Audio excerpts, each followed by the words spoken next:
Maka jamaah rahimakumullah, bagaimana menyikapi dunia? Tadi kita sudah sebutkan. Jangan berambisi dunia. Antum silakan cari dunia.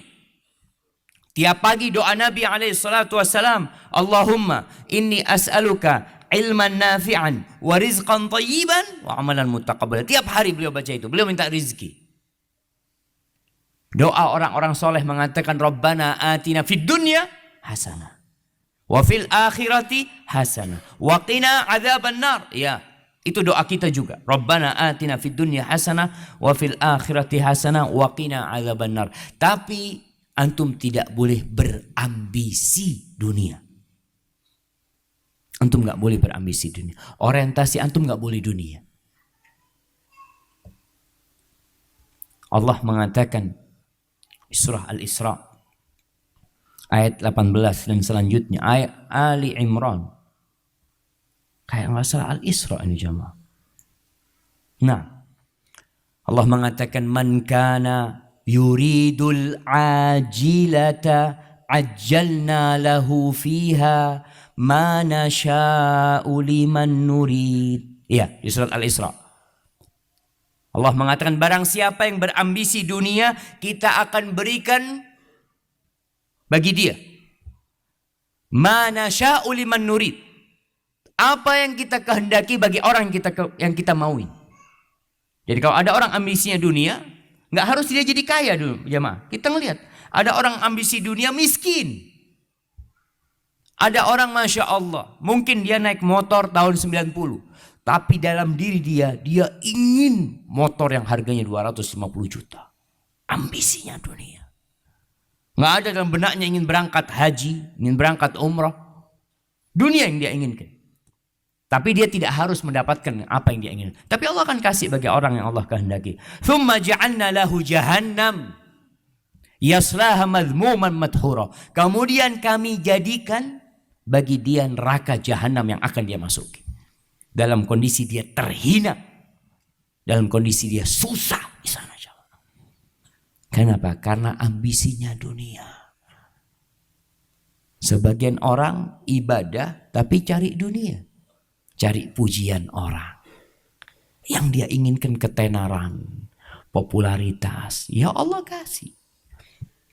Waman aradal akhirah, barang siapa yang ambisinya akhirat. Jadi yang dia cari akhirat. Dia bekerja punya 10 perusahaan. Dia memiliki ladang sawit 40.000 hektar. Tapi dia cari akhirat. Waman aradal akhirah wa sa'a laha sa'yah wa huwa mu'min, dan dia berusaha. Jadi orang cari akhirat bukan diam aja. Bukan berarti orang miskin, oh dia cari akhirat. Bukan jamaah. Bisa jadi itu orang kaya raya, tapi dia cari akhirat. Terus kenapa Ustaz? Dia kok harus punya 40 hektar? 40 hektar lahan sawit. 40.000 hektar.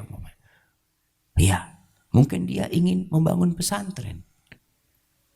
Dan subhanallah, ana bertemu seorang yang dia sedang membangun rumah walet. Banyak dia bangun rumah walet.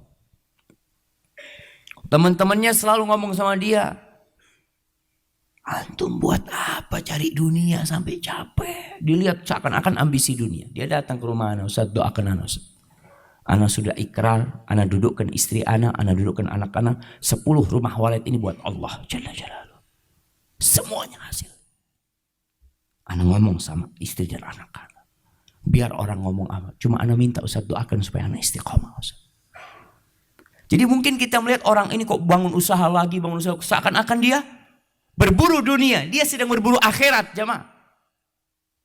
Maka Allah katakan waman aradal akhirah, barang siapa yang ambisinya akhirat, wa sa'alaha sa'i, dan dia berusaha untuk meraih akhirat itu. Dengan dunia dia mungkin. Wa huwa mu'min, dan dia orang yang beriman.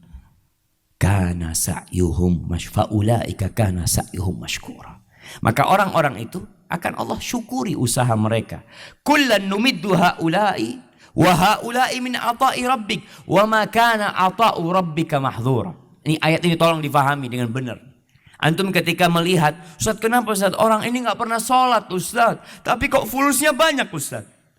Ana yang di soft pertama terus Ustaz, Allahu Akbar.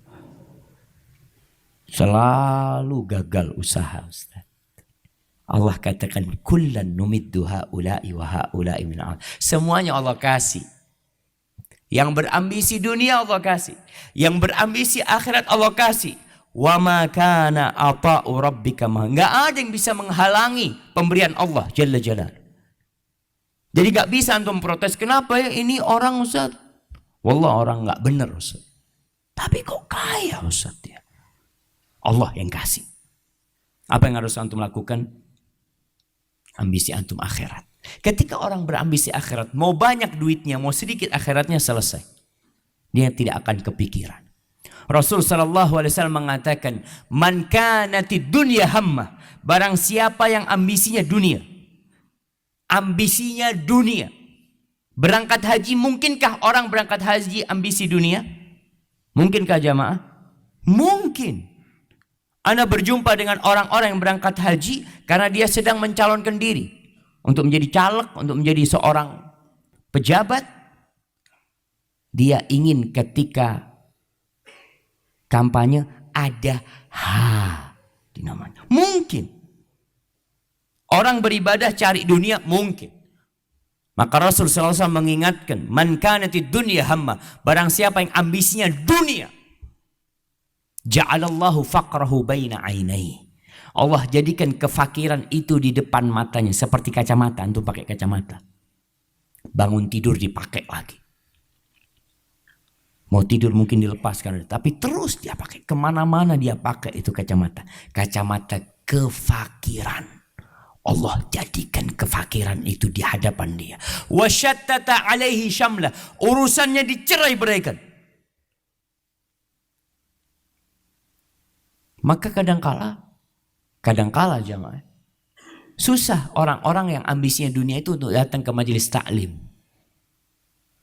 Dulu ana berpikir orang itu kalau sudah sukses dunianya, maka tinggal mencari akhiratnya. Dia bisa di soft pertama. Alhamdulillah Ustaz, ana punya usaha, sudah ada manajernya, tinggal tiap bulan laporan sama ana, seharusnya dia sudah lebih fokus ibadah. Tapi ternyata urusannya Allah cerai beraikan karena ambisinya dunia. Walam ya'tihi minad dunya illa ma qaddara lahu. Dunia tidak datang kecuali sesuai dengan yang Allah takdirkan buat dia. Subhanallah jamaah. Orang kalau ambisi dunia itu kadang-kadang nggak bisa kumpul sama keluarga.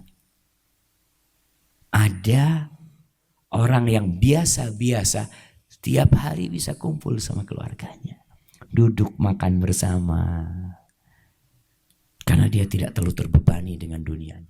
Wa man kanatil akhirah hamma, barang siapa yang ambisinya akhirat, dia keluar dari rumahnya bekerja. Dia membuka usaha. Dia membangun pabrik mungkin. Tapi ambisi dia akhirat. Ja'alallahu ghinahu fi qalbih. Allah jadikan kekayaan itu berada di hatinya jamaah. Ghinahu fi qalbih. Dia itu jadi orang kaya.